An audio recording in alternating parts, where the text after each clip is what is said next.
গল্পের আসরিত মধুবন্তী চ্যানেলে সবাইকে জানাই স্বাগত। আজ থাকছে হেমেন্দ্র কুমার রায় রচিত ভৌতিক রচনাবলী থেকে দুটি গল্প। প্রথম গল্পটি অভিশপ্ত নীলকান্ত এবং দ্বিতীয়টি বংশীবদনের বহির্গমন। শুরু হচ্ছে আজকের প্রথম গল্প, অভিশপ্ত নীলকান্ত। সঙ্গে থাকুন।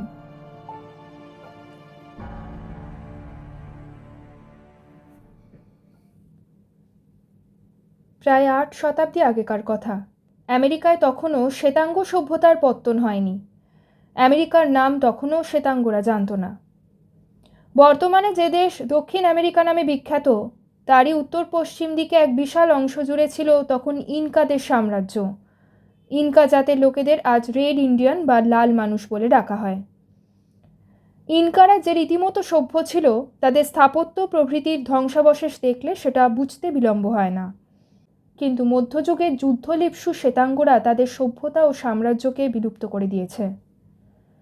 পৃথিবীর সব রাজবংশেই কোহিনূরের মতো বিখ্যাত মণি বা হীরকের আদর আছে। ইনকারাও একটি বিশেষ হীরকের অধিকারী ছিল। সে একটি অতি মূল্যবান নীলকান্ত মণি। তার রং উজ্জ্বল নীল। প্রায় 800 বৎসর আগে ওই দুর্লভ হীরাখানি চুরি যায়। কেমন করে কেউ তা জানে না। ইনকাদের প্রধান পুরোহিত চোরের উদ্দেশ্যে দিলেন অভিশাপ। একটা বা দুটো নয়, মোট 99টা অভিশাপ। প্রত্যেক অভিশাপের মূল কথা হচ্ছে, যার কাছে এই মণি থাকবে তার সর্বনাশ হবে। পুরোহিতের অভিশাপ ব্যর্থ হয়নি। গত কয়েক শতাব্দীর মধ্যে বহু ব্যক্তি এই অভিশপ্ত মণির মালিক হয়ে লাভ করেছে চরম দুর্গতি বা দুর্ভাগ্য, অর্থাৎ মৃত্যু। সেকালকার করুণ ঘটনাগুলি লিপিবদ্ধ করবার জায়গা আমাদের নেই। আমরা একালের কয়েকটি ঘটনার উল্লেখ করব। 1899 খ্রিস্টাব্দে একজন নাবিক ব্রাজিলের পার্নাম্বুকো শহরে গিয়ে এক দোকানে ওই নীলকান্ত মণিখানি দেখতে পায় এবং কিনতে চায়। দোকানদার বললে, কিন্তু আমি জানানো উচিত মনে করছি যে এখানে হচ্ছে ইনকাদের বিখ্যাত অভিশপ্ত মণি। নাবিক বললে, অভিশাপের নিকুচি করেছে, হীরাখানি আমি কিনব। হীরাখানা সে নিজের আংটির ওপরে বসিয়ে নিলে। 4 দিন পরে গলা কাটা অবস্থায় তার মৃতদেহ পাওয়া গেল একটি জেটির ওপরে। তারপরেই ওই হীরার আংটির মালিক হলো আর এক নাবিক। তারও মরতে দেরি লাগলো না। দেহ তার কুচি কুচি করে কাটা, কিন্তু হাতের আঙুলে সেই হীরার আংটি। নাবিকের বউ শখ করে আংটিটি নিজের আঙুলে পরলে এবং ঠিক 20 দিন পরেই একখানা 5 তলা বাড়ির ওপর থেকে ঝাঁপ দিয়ে আত্মহত্যা করলে। আংটিটির নতুন নাম হলো পার্নাম্বুকোর প্রমাদ। তারপর আংটিটা যেখানে যায় সেখানেই ডেকে আনে সর্বনাশকে। একে একে মারা গেল 5 জন লোক। প্রত্যেক মৃত্যুই অপঘাত। তারপর বেশ কিছুকাল ধরে এই সর্বনেশে হীরার আংটির আর কোনো খবর পাওয়া যায়নি। সুতরাং ইতিমধ্যে সে আরও কারুর অপঘাত মৃত্যুর কারণ হয়েছিল কিনা সে কথা জানা যায় না। আমরা বলবো তার পরের ঘটনা। পৃথিবীর প্রথম মহাযুদ্ধ তখন শেষ হয়ে গিয়েছে। চলচ্চিত্রের জন্য বিখ্যাত হলিউড শহর। সেখানে হঠাৎ এক শ্রেণীর চোরের আবির্ভাব হলো। তারা দামি দামি মোটরের নানা অংশ খুলে নিয়ে চম্পট দেয়। থানায় থানায় অভিযোগের পর অভিযোগ আসে। পুলিশ রীতিমতো সজাগ। ক্লার্ক হচ্ছেন একজন পুলিশ কর্মচারী। এক রাত্রে রাস্তায় টহল দিতে দিতে দেখতে পেলে 2খানা মোটর গাড়ি দাঁড়িয়ে আছে। তার মধ্যে পেছনের গাড়িখানার চলন্ত ইঞ্জিনের শব্দ শোনা যাচ্ছে। আরও কয়েক পা এগিয়েই ক্লার্ক বুঝতে পারলে 2 জন লোক সামনের গাড়িখানার অংশ খুলে নেওয়ার কাজে ব্যবহৃত হয়ে আছে। তৃতীয় এক ব্যক্তি যে একটু আড়ালে দাঁড়িয়ে পাহারা দিচ্ছে, ক্লার্ক তা দেখতে পেলে না। সে আরও এগিয়ে ভালো করে তদন্ত করতে এলো। অমনি ওরে বাসরে, সঙ্গে সঙ্গে চলল রিভলভারের গুলি বৃষ্টি। ক্লার্ক এক লাফে একটা দেওয়ালের পেছনে গিয়ে দাঁড়িয়ে পৈতৃক প্রাণ রক্ষা করলে। পেছনের গাড়িখানা তীর বেগে ছুটে বেরিয়ে গেল। ক্লার্ক ততক্ষণে নিজেকে সামলে নিয়ে রিভলভার বাগিয়ে ধরে ছুটন্ত গাড়িখানার দিকে প্রেরণ করলে একটা উত্তপ্ত বুলেট। গাড়িখানা থামল না বটে, কিন্তু শোনা গেল একটা একটানা আর্তনাদ। বুলেটে বিদ্ধ হয়েছে অন্তত একটা চোরের দেহ। চারিদিকে খোঁজ খোঁজ রব উঠল। হাসপাতালে এবং ডাক্তারদের বাড়িতে বাড়িতে সন্ধান নেওয়া হলো কোনো আহত লোক চিকিৎসার জন্য গিয়েছে কিনা। না, কেউ যায়নি। তবে কি লোকটা মারা পড়ল? লাশটা কি কোথাও পুঁতে ফেলা বা ফেলে দেওয়া হয়েছে? তখন সেই তল্লাশি চলল। দিন চারেক পরে একটা ড্রেনের ভেতর থেকে আবিষ্কৃত হলো একখানা মোটর গাড়ির তলায় পাতা কম্বল এবং একটা সছিদ্র টুপি। দুটো জিনিসেই লেগে আছে রক্তের দাগ। বোঝা গেল বুলেটের আঘাতে এই টুপিটা ছেঁদা হয়ে গেছে। মাথায় যখন বুলেট লেগেছে লোকটা তখন আর বেঁচে নেই। কিন্তু তার মৃতদেহ কোথায়?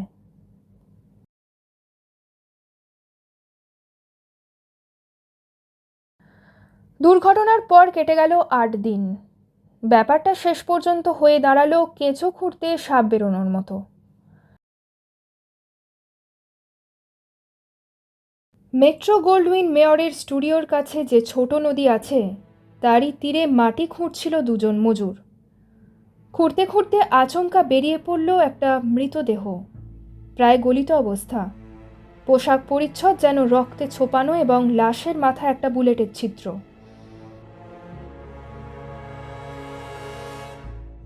খবর পেয়ে পুলিশ ছুটে এলো দলে দলে।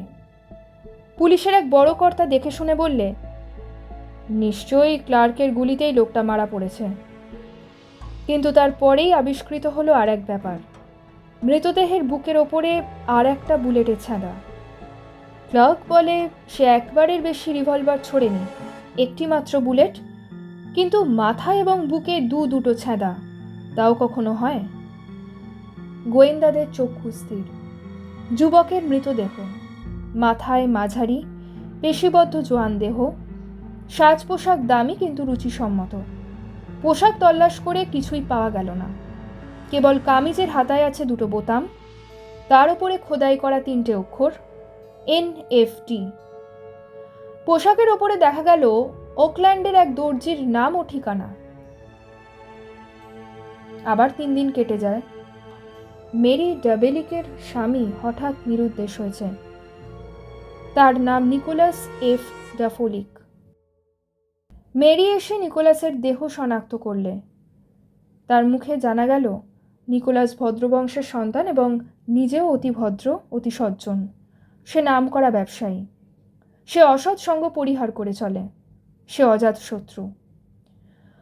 মাস কয়েক আগে সে একটি 10 রতি হীরার মূল্যবান আংটি ক্রয় করেছে এবং তারপর থেকেই কেবল যেন সন্ত্রস্ত হয়ে থাকত। প্রায় বলতো, কে যেন সর্বদাই আড়াল থেকে আমার উপরে ওত পেতে আছে, কে যেন আমার সমস্ত গতিবিধি লক্ষ্য করছে, কে যেন আমাকে গুরুতর বিপদে ফেলতে চায়। যেদিন নিকোলাসের সঙ্গে তোমার শেষ দেখা, সেদিনও কি তার হাতে ওই আংটিটা ছিল? ছিল বই কি, টাকা করি। তার সঙ্গে সর্বদাই কয়েকশত টাকা থাকতো। টাকা বা আংটি কিছুই আমরা পাইনি। শুনেছি ওই হীরার আংটিটা নাকি বড়ই অলক্ষণে, কিন্তু তা শুনেও নিকোলাস আংটিটা হাত থেকে খুলে রাখতে রাজি হয়নি। তোমার স্বামীর বন্ধুদের কথা কিছু বলতে পারো? আমার স্বামীর বিশেষ বন্ধু বলতে একজনকেই বোঝায়। তার নাম জ্যাক অ্যালেন। খুব ভদ্রলোক। ওকল্যান্ডেই থাকেন। এখনও তিনি আমাদের খোঁজ খবর নেন। ওকল্যান্ড থেকে ঘটনাক্ষেত্র হচ্ছে 400 মাইল দূরে। তবু গোয়েন্দারা অ্যালেনের সঙ্গে গিয়ে দেখা করলে। কিন্তু অ্যালেনের কাছ থেকে উল্লেখযোগ্য কিছুই জানা গেল না। গোয়েন্দারা ফাঁপড়ে পড়ে গেল। একটা আহত বা নিহত চোরের সন্ধান করতে গিয়ে পাওয়া গেল ওকল্যান্ডের এক বিশিষ্ট ব্যবসায়ীর মৃতদেহ। তার উপরে কোথা থেকে উড়ে এসে জুড়ে বসলো একটা প্রাচীন ও অভিশপ্ত নীলকান্তমণির রহস্য। কিছুই ধরবার ছোঁয়ার জো নেই।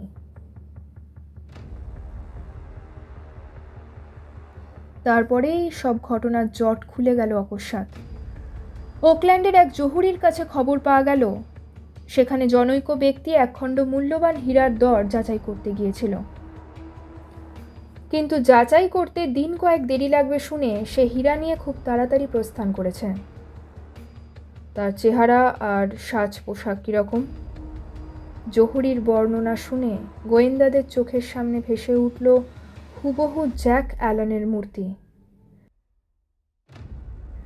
অ্যালানকে থানায় ডেকে আনা হলো। সে বললে, আমি নির্দোষ ভদ্রলোক, আমি চোরও নই, খুনিও নই। গোয়েন্দারা তখন পুলিশের দপ্তর খুঁজে দেখতে লাগলো তার মধ্যে নির্দোষ ভদ্রলোক অ্যালানের পূর্বজীবনের কাহিনী পাওয়া যায় কিনা। পাওয়া গেল। তার আসল নাম হচ্ছে ফরেস্ট সিসিল মিঙ্গল। 1909 খ্রিস্টাব্দে সে আমেরিকার অন্য এক শহরে একটি মহিলাকে হত্যা করে তার এক গহনার বাক্স চুরি করতে গিয়ে ধরা পড়ে এবং দীর্ঘকাল জেল খাটে। তখন ভেঙে গেল মিঙ্গল ওরফে অ্যালানের সাধুতার ভরং। তারপর খুব সহজ হয়ে গেল গোয়েন্দাদের কাজ। অবশেষে মিঙ্গলকে স্বীকার করতে হলো যে অভিশপ্ত নীলকান্ত মণির লোভে সে নিকোলাসকে হত্যা করেছে। বিচারে তার যাবজ্জীবন কারাবাসের হুকুম হলো। কিন্তু যাকে নিয়ে এই কাহিনীর সূত্রপাত, সেই মোটর চোরটা ক্লার্কের গুলি খেয়ে জখম হলো কি মারা পড়ল তার কোনো পাত্তা পাওয়া গেল না। আর জানা গেল না সেই ভয়াবহ নীলকান্তমণির পরিণাম। মিঙ্গল ধরা পড়বার আগে সেখানা কোথায়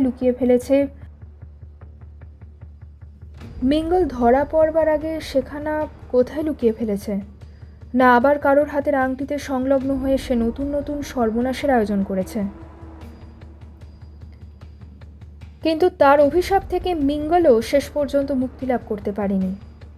কারাগারে একদিন আচম্বিতে ঘুম থেকে জেগে উঠে সে ভয়ার্ত কণ্ঠে চিৎকার করতে লাগলো, ওই আংটি, ওই আংটি।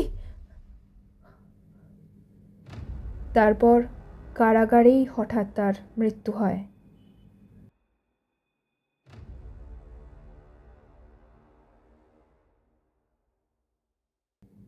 শুনছিলেন আজকের গল্প অভিশপ্ত নীলকান্ত।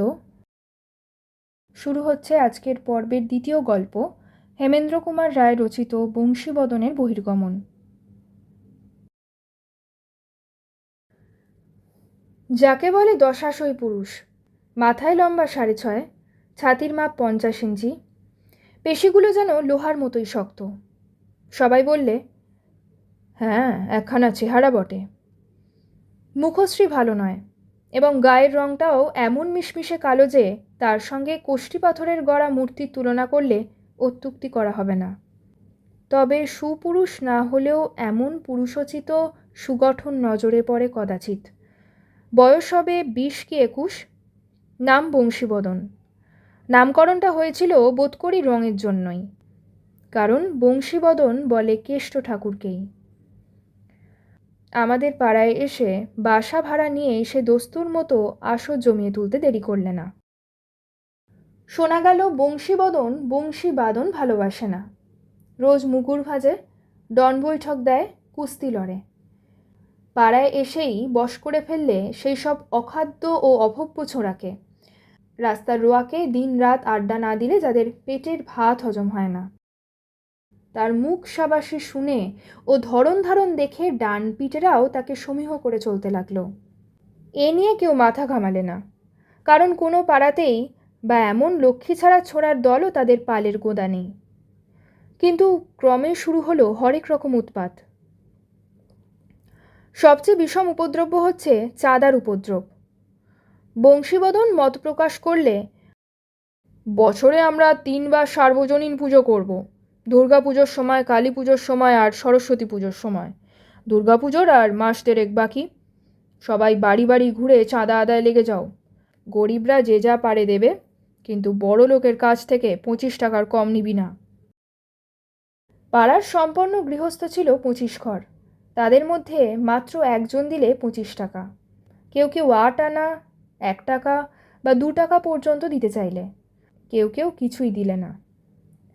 যারা কম চাঁদা দিতে চাইলে বা কিছুই দিলে না, তাদের বাড়িতে আরম্ভ হলো বিপরীত কাণ্ড।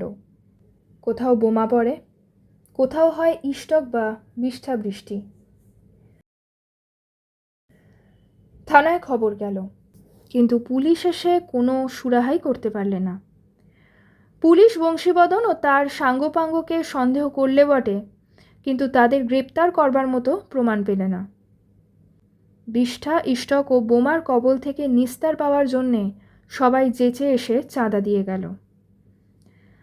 প্রফেসর সুরেন চৌধুরীর বাড়ির বড় রোয়াকটাই বংশীবদন বেশি পছন্দ করত। সদল বলে সেইখানে বসে সে বাক্য বন্দুকে বধ করত রাজা উজিরকে। সুরেনবাবু প্রফেসর মানুষ, নিচের ঘরে বসে পড়াশোনা করতেন। আড্ডাধারীদের হুল্লোড়ে তিনি অতিশয় অতিষ্ঠ হয়ে একদিন বাইরে এসে বললেন, তোমরা এক্ষুনি আমার রক ছেড়ে চলে যাও।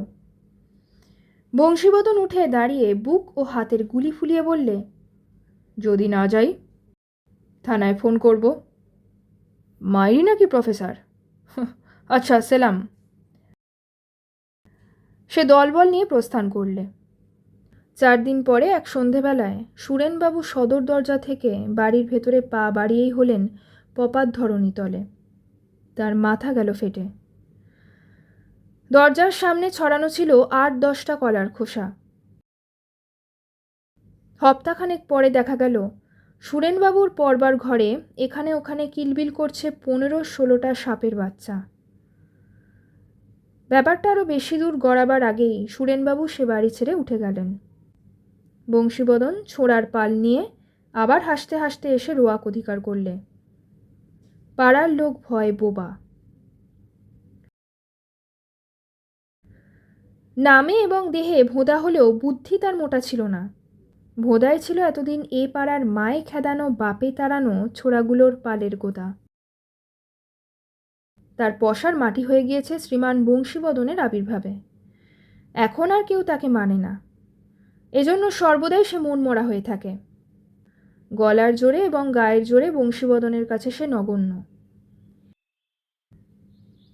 সেদিন সকালে দালানে বসে ভোঁদা পাঁপড় ভাজা খেতে খেতে চা পান করছে এবং দাসী বাটনা বাটতে বাটতে তার মায়ের সঙ্গে কথা কইছে। ঠিকেছি, আরও 2 বাড়িতে কাজ করে।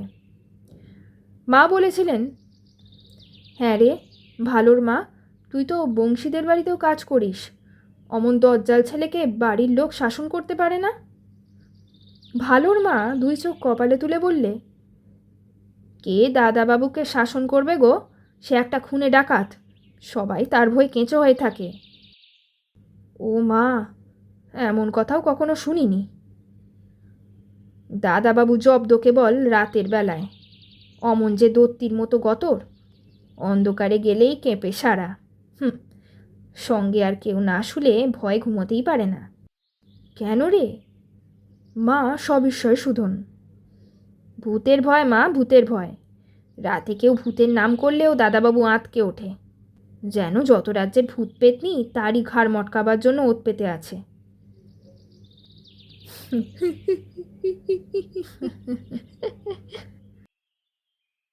ঝি হাসতে লাগলো, মাও হাসতে লাগলেন, ভোঁদাও হেসে খুন।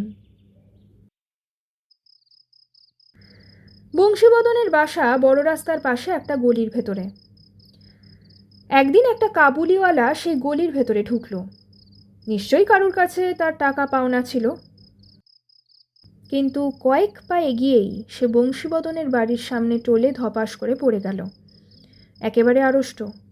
সবাই চারদিক থেকে ছুটে এসে দেখলে কাবুলির দেহে আর প্রাণ নেই। বোধহয় তার হৃদরোগ ছিল। পুলিশ এসে লাশ তুলে নিয়ে গেল। বংশীবদন মুখ ভার করে শুকনো গলায় বললে, কাবুলিটা কি নচ্ছার হে!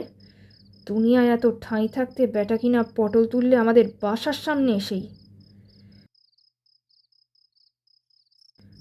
তাকে তখন দেখাচ্ছিল খানিকটা গ্যাস বেরিয়ে যাওয়া বেলুনের মতো।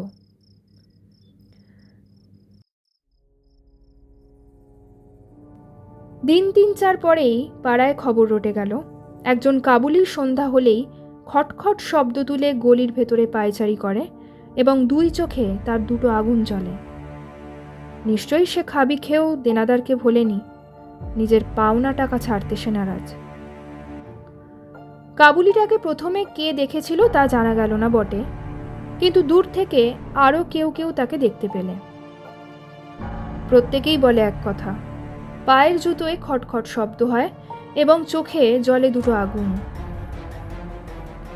সন্ধ্যা নামলেই গলি একেবারে ফাঁকা, জনপ্রাণী বাড়ির বাইরে পা বাড়ায় না, এবং সন্ধ্যা হওয়ার আগেই বংশীবদনও সুরসুর করে বাড়ির ভেতরে ঢুকে সদর দরজা বন্ধ করে দেয়। দলপতির অভাবে রোয়াকের আড্ডা মাটি হয় বুঝি। বংশীবদনের বাড়িখানা একতলা, সদর দরজার পাশেই তার ঘর। সন্ধে হতে না হতেই সে গলির দিকে জানলাগুলোর খড়খড়ি বন্ধ করে দিলে। তার অবস্থা হয়েছে পিঞ্জরাবদ্ধ সিংহের মতো। এখন থেকে কাল সকাল পর্যন্ত তাকে ঘরের ভেতরেই বন্দি থাকতে হবে। উপায় কি? সময় কাটাবার জন্যে সে সাহিত্য চর্চা করতে বাধ্য হলো। অর্থাৎ একখানা বই নিয়ে পড়তে বসল, গোয়েন্দা কাহিনী, নাম স্কন্দকাটার হত্যাকাণ্ড। দম বন্ধ করে পড়বার মতো বই। কোথা দিয়ে কেটে যায় ঘন্টার পর ঘন্টা। কাবুলি ভূতের কথাও ভুলে যেতে হয়। আচম্বিতে শব্দ শোনা গেল, খটখট খটখট।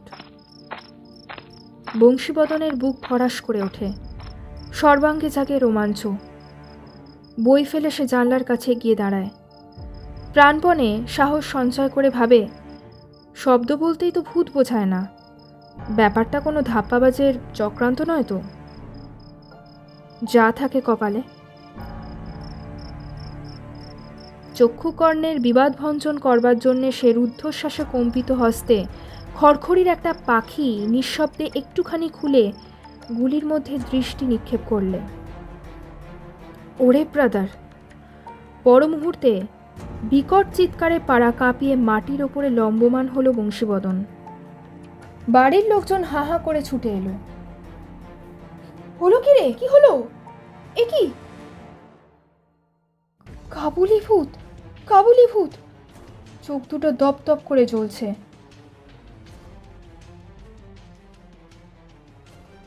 কাবুলি ভূতের বিপজ্জনক সান্নিধ্য পরিত্যাগ করে পরদিনই বংশীবদনরা সে পাড়া ছেড়ে সরে পড়ল।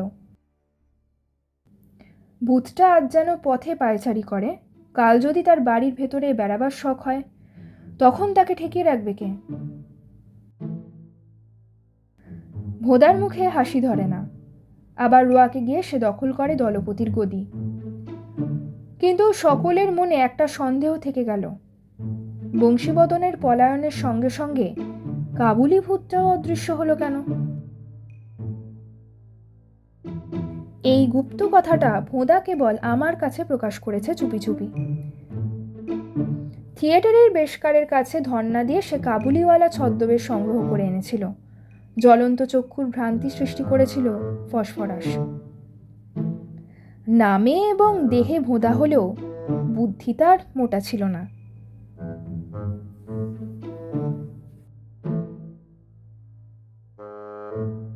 শেষ হলো আজকের পর্বের দ্বিতীয় গল্প, বংশীবদনের বহির্গমন।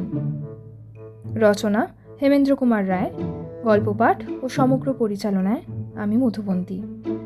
খুব শীঘ্রই ফিরে আসবো পরবর্তী একটি নতুন গল্প নিয়ে। ততদিন স্টে কানেক্টেড উইথ গল্পের আসরিত মধুবন্তী। ধন্যবাদ।